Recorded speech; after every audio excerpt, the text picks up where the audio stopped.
So we were waiting to see whether or not this was going to happen, and it did yesterday.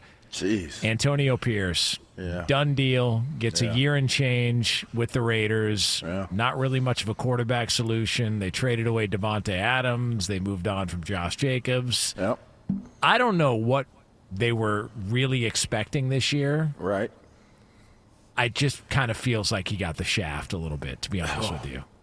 That's putting it light. I mean, if you ask me, we had the conversation about Mayo yesterday and just giving a guy some time. I mean, if you can't give a coach and a staff grace with what the Las Vegas Raiders had this year, is this the new way of doing things? Is we talk about this instant, baked out, you have to have success in year one or we're going in a different direction.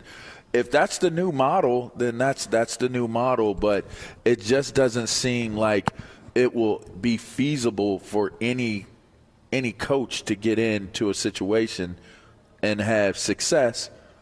And how do you coach? How do you really truly coach if you know you're on the clock so quickly to lose your job and you don't have the opportunity to really build your team out? Like, it just, whether that's one of my best friends, but even if he wasn't one of my best friends, I don't know Gerard Mayo. I mean, they brought in a quarterback. At least they brought in a quarterback, right? They didn't even bring in a quarterback. And like you said at the top of the segment, and you got rid of Devontae Adams, and you got rid of Josh Jacobs, right? It's like, what do you have? Brock Bowers. That's like, and you got Max Crosby. Like that's about it. And you're asking them to compete in the AFC West? Just doesn't seem correct to me. But sometimes blessings come in disguises. I think a lot of people will look at what Antonio Pierce had, and they won't judge that as this was a failed opportunity for him as a head coach, because you start to realize that if you don't have the type of players that can lend to you having the type of results that you're looking for, then you know what? That doesn't fall on the coach. That falls on the people who are putting the team rosters together. Which is really interesting you brought that up, because I was going to ask you guys. So just confirm this for me, or maybe I'm double checking here. Did they get rid of Elliott Wolf in New England, or just Gerard Mayo? Just Gerard Mayo. Oh, just Gerard Mayo. Yeah. Gotcha. And then with the Raiders, was it Antonio Pierce and Tom Telesco, or just? No. Yeah. Oh, okay. Just AP. I knew that, man. Yeah. I mean, I'm telling you, man, these guys who are behind the curtains pulling the strings just keep finding a way of either pointing the finger somewhere else, roaches, and trying to put it on coaches. And for all the reasons you just laid out. Like, to me, I sit there and look at it and go, yeah, how could you have had expectations when whatever happened in the draft happened and you didn't get a quarterback and you didn't make a move to go get a quarterback? You didn't make a move to get So one. What was the expectation? Right. And for all the reasons you just laid out. Like, I look at this and say, the owners are making so much damn money that they can move on from staffs like this, and they can afford to pay it out and then pay the next guy. That's part of it. But the other part is that if you're really trying to encourage guys to get into like the NFL organizations, go to the front office. Why wouldn't you go to the front office? You have more stability. Yep. You're never going to take the blame like that. You're not going to have to take the bullets like other coaches do or other people within the organization. Like I look at that and say, every single time it feels like whoever is behind those curtains pulling the strings ends up surviving when it's all said and done. I just feel like they have the best relationships. They don't have to put in the time in order to understand what the game plan entails to be able to win week to week. So you're looking at a head coach from the standpoint of they're managing and micromanaging what's going on with the team and what's going on with the players, with the other coaches as well.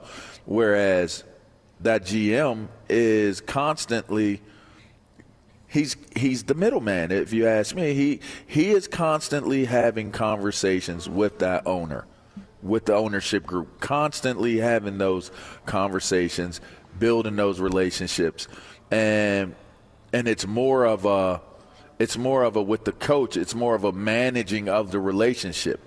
And I think that's how they're able to have these stronghold positions, because there's that trust that you develop with a GM. And it's like, all right, I look at this person as more of a, I guess, a high-level ranking executive versus looking at them as a coach.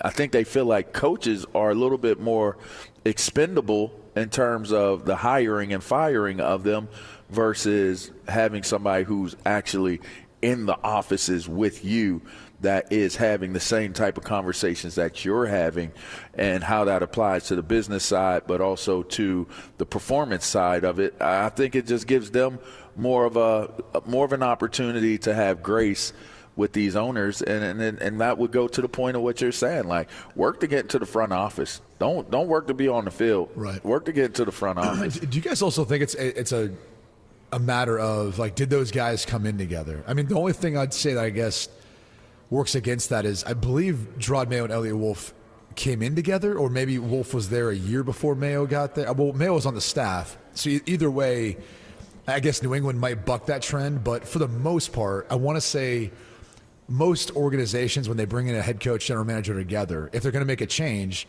they usually it's both when they come in together. But if they're staggered, it's like whoever got there, more recently ends up surviving somehow. Typically, you think about the Baltimore Ravens, right? The Baltimore Ravens had Ozzie Newsome, and Ozzie Newsome was one of the most brilliant GMs that the game has ever seen. That became a standard, and that was passed along, and that was more of like a rite of passage. Whereas you look at Brett Veach. Sorry to interrupt, but Ozzie Newsome is still involved. Like, he still sits in on meetings, still has why wouldn't he? Of course. Why stability. Wouldn't he? Like, why would you go away from that? You see the same DNA in Baltimore play out every single year. Right. Jonathan Ogden, Ray Lewis, the cornerstone pillars of the entire franchise are long gone, and you still see the same personality both offensively and defensively with a different head coach, Brian Billick being the first. You have Harbaugh now, and you still have the same exact characteristic traits. Same thing exists in Pittsburgh. You look at what I was getting at with Brett Veach is then you have the guys like Andy Reid, who they develop their GM. Brett Veach was scouting for Andy Reid in Philadelphia. He came up through the ranks learning it from the head coach's perspective. You put him in that GM position, he's always going to – this is the only – in my estimation, this is generally the only way it's going to work outside of an institution like Baltimore or Pittsburgh. The only way it's going to work is if that GM always holds – that coach in a high regard, where their best interest is most important to them than rather even their own. Brett Veach will tell you, I hold Andy Reid's best interest in mind with every single thing that I do, even over him, even over himself. If you don't put a person like that in play, your job is always constantly going to be at risk and on the line. I feel it's the exact same as Lee DeLapp. When I look at our organizational structure. Jonas and Lee. Lee's always going to put Jonas first, Well, not so much that, but I feel like Lee puts us before himself. That's very true. Jonas. Yeah. He'll sell you out, Q. I'm just telling you. He'll sell you out. Now, y'all been together a long time. Now y'all have been together longer than. Here's my question to you: Does Lee put Evan Williams before all of us? Oh, yes. Come on now. Not even close. The one my favorite Packer. Not even close. Lee, defend yourself, Lee. It's my favorite young close. Packer. Of course I do. That's there you go. Yeah, that's the one. That's the one fling that when it walks in the room, whoever he's with doesn't matter. They could have kids together. Yep. Oh man, that's the one. That's the one. When you talk to the glass that it's in, or the cup that it's in, you know that relationship has gone far beyond what the realm of safety is. It's gone far beyond. So that was a big tenor right there. Yeah. He wasn't rooting for either team. Well, he's technically Penn State. Yeah. Big tenor.